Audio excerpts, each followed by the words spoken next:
Hey everybody, Christian from the Community Brew Shop here, coming to you today with a little bit of an experiment video.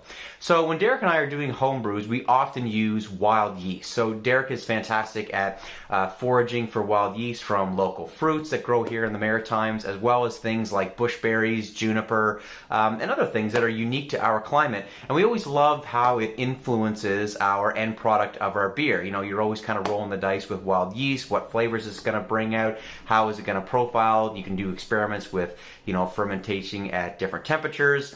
We love wild yeast, I guess, long story short. But up here in the Great White North that is Canada, we are currently in the grips of our winter season. And as you can well imagine, harvesting wild yeast from outside when it's -5 or -10 degrees Celsius gets a little bit tricky.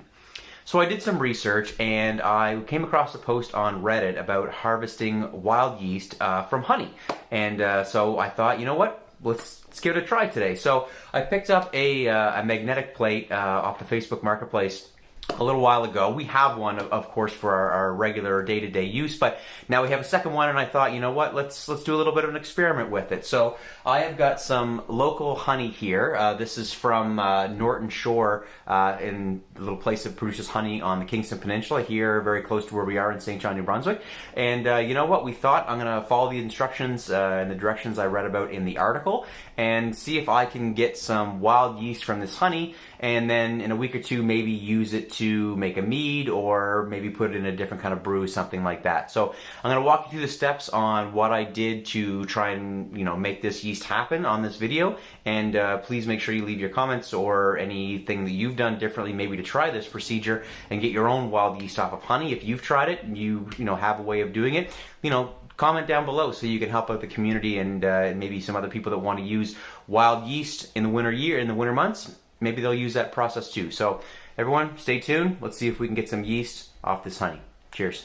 Okay, so our pot of honey water has just finished boiling, and now I'm waiting it to cool down to room temperature.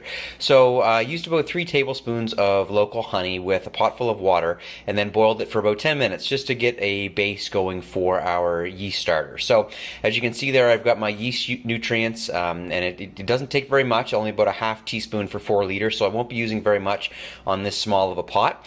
But when the mixture approaches room temperature, I'm going to add the nutrients and stir it up, and then we'll be adding it to the beaker to put on the magnetic plate. So hopefully this turns out and we're going to be able to harvest some yeast in the winter. Okay, so with honey, anytime you buy honey and keep it in your kitchen for any amount of time, you probably notice that there's kind of a white crust that often forms on the top of it in the bottle. Even if you keep it sealed under the best conditions, you're going to get this kind of crust. So you can see some of it in here. There's not a whole lot. This one, it's been pretty good, but there's definitely some on the sides there. And a lot of this is organic matter left over, you know, from the process of, you know, the bees making the honey. But we're kind of hoping that there's going to be some wild yeast in here, obviously with the sugar content of honey and the resiliency of the compound itself. We're hoping that there's going to be some yeast living on in this kind of white film, and we're going to add it to our starter liquid with our nutrients and see if we can propagate some yeast to use in a brew, you know, coming up pretty soon. So I'm going to get my my knife out here and scrape it off and see what we can do.